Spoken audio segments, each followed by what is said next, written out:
નમસ્કાર દર્શક મિત્રો, સંદેશના ડિજિટલ પ્લેટફોર્મમાં હું સુભાષ તમારું સ્વાગત કરું છું. મિત્રો, તમે પ્રેમમાં વિરહ જોયો હશે, તમે પ્રેમમાં વેદના જોઈ હશે, પરંતુ શું તમે ક્યારેય વાંકું ચૂકું પ્રેમ જોયો છે? નથી જોયો ને, પરંતુ હવે જોવા મળશે.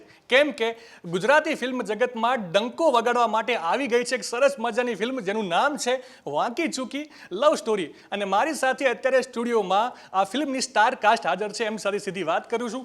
વેલકમ કરીએ છીએ હેમાંગ દવેનું, ધ્વનિ ગૌતમ ડાયરેક્ટર સાહેબનું, પૂજા જોશીનું અને પરીક્ષિત ધમાલિયાનું. સૌથી પહેલો સવાલ જે મારો છે દવે સાહેબ તમને છે, જ્યારથી આ ફિલ્મનું ટ્રેલર રિલીઝ થયું છે દર્શકોને એવી આશા બંધાઈ ગઈ છે કે હવે ગુજરાતી ફિલ્મ ઇન્ડસ્ટ્રીમાં રોમેન્ટિક ફિલ્મોનો દોર શરૂ થવા જઈ રહ્યો છે. શું કહેવું છે એના વિશે? રોમેન્ટિક ફિલ્મ બનતી આવી છે, અમારા સરે જ બનાવી છે ઘણી બધી રોમેન્ટિક ફિલ્મ ધ્વનિ ગૌતમે, પણ આ એ બધા કરતાં બહુ જ અલગ છે કારણ કે આનો વિષય વસ્તુ અલગ છે. એક સરસ મજાની વળાંકવાળી ફિલ્મ છે આ. અને જેમ સરે કીધું કે સીધી લવ સ્ટોરી તો તમે ઘણી જોઈ હશે, પણ આ વાંકી ચૂકી લવ સ્ટોરી તમે પહેલી વાર જોશો. ડાયરેક્ટર સાહેબ, બીજો સવાલ આપને છે. ફિલ્મમાં એક એવા યુવાનની વાર્તા છે કે જે એના ભૂતકાળને ભૂલીને નવી શરૂઆત કરવા જાય છે, પરંતુ એમાં વાંકા ચૂકા જે છે પરિસ્થિતિઓનું સર્જન થઈ જાય છે. તો શું લાગે છે કે એન્ડમાં બધું વાંકું ચૂકું જ રહેશે કે જીવનમાં કંઈક સીધું થાય છે? सी वही तो फिल्म का सस्पेंस है, बट उसके साथ दो किरदार जो आपकी लाइफ में नए आए हैं, जिससे आप शादी करने जा रहे हो, वो भी अपना एक कहानी लेकर आ रही है फिल्म में. एंड एक जो आपका फैमिली सदस्य है, जो आपका भाई, जो दिखाया हमने फिल्म में भाविन भानुशाली को, तो वो भी अपनी एक कहानी लेकर आ रहा है. और ये सब जब इकट्ठे होते हैं, इसकी वजह से जो आपने बताया वांकी चूकी लव स्टोरी हो गया, तो क्लाइमैक्स भी थोड़ा वांकी चूकी जैसा ही है, तो मज़ा आएगा देखने का. જી ચોક્કસથી ડાયરેક્ટર સાહેબે કહી દીધું છે કે ક્લાઇમેક્સ જે છે એ વાંકો ચૂકો રહેવાનો છે, પરંતુ આપણને બધાને ખૂબ મજા આવવાની છે. હવે વાત કરીએ પૂજા જોશી સાથે કે જ્યારે તમને ખબર પડી કે આવી સરસ મજાની ફિલ્મ તમને ઓફર થઈ રહી છે, કારણ કે ફિલ્મનું જ્યારે ટ્રેલર અમે જોયું, સરસ મજાના કચ્છના સુંદર દ્રશ્યો છે અને હેવી સેટઅપ છે, વેડિંગના સેટઅપ છે અને લોકોને ખરેખર મજા આવી રહી છે. તમારું રિએક્શન કેવું હતું જ્યારે તમે આ ફિલ્મ માટે સિલેક્ટ થયા? મને આઈ વોઝ વેરી એક્સાઇટેડ. મને ધ્વનિ સરનો જ્યારે ફોન આવ્યો કે આવી રીતે આપણે એક લવ સ્ટોરી જેવું કરી રહ્યા છે. મને યુઝ્યુઅલી લવ સ્ટોરીઝ કરવાની ખૂબ જ મજા આવતી હોય છે અને મેં ઘણી બધી લવ સ્ટોરીઝ કરી પણ છે, but when I heard this script મને બહુ જ અલગ લાગી. Something that was very different from the usual love stories that are made.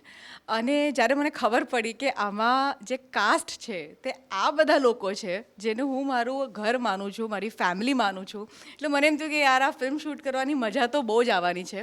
Plus કચ્છમાં હતું લોકેશન, એટલે એ સાંભળીને પણ આઈ વોઝ એક્સાઇટેડ બિકોઝ હું કચ્છ પહેલાં ગઈ છું, પણ આટલું જેટલું અમે આ ફિલ્મમાં એક્સપ્લોર કર્યું છે એ હું ફર્સ્ટ ટાઈમ કરી રહી હતી. સો એનું પણ એક્સાઇટમેન્ટ હતું. એન્ડ હું બધાને હજી પણ કહું છું કે ધ્વનિ ગૌતમ જે રીતે લવ સ્ટોરીઝ બનાવે છે ને, that is like one of the best.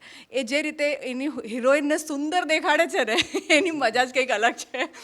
જે રીતે ગીતો શૂટ થતા હોય છે, the grandeur is so nice and so huge કે કોઈ પણ હિરોઈનને કે હીરોને કામ કરવાનું મન થાય જ એમની ફિલ્મમાં. જી બિલકુલ, વાત જ એ છે કે જ્યારે ફિલ્મની હિરોઈન આટલી સુંદર હોય તો લોકો તો જોવા આવવાના છે, પરંતુ આપણા હિરોએ કંઈ કમ નથી. હવે એમને પણ એક સવાલ કરીએ. પરીક્ષિતભાઈ, જ્યારે આ ટ્રેલર રિલીઝ થયું ત્યારથી લઈને ખાસ કરીને ઝેનજી જનરેશન જે છે એનામાં તમે બહુ જ હિટ ચાલી રહ્યા છો અને એમને હજી એવું વધારે થઈ રહ્યું છે કે આટલો સુંદર હીરો અત્યાર સુધી ક્યાં હતો. અને તમારું આટલું સરસ પિક્ચર જે આવી રહ્યું છે એનું સૌથી વધારે જે ઝેનજી જનરેશનને જે મજા આવી રહી છે એ સોંગ્સ જોઈને વધારે મજા આવી રહી છે. સોંગ્સને ખૂબ જ એન્જોય કરી રહ્યા છે. એના વિશે શું કહેવું છે? નહીં, હું ઓલવેઝ એવું માનતો આવ્યો છું કે ગુજરાતી ફિલ્મોને વધારે પહોંચાડવી હોય તો એના માટે ગીતો ખૂબ મહત્ત્વનો ભાગ ભજવે છે.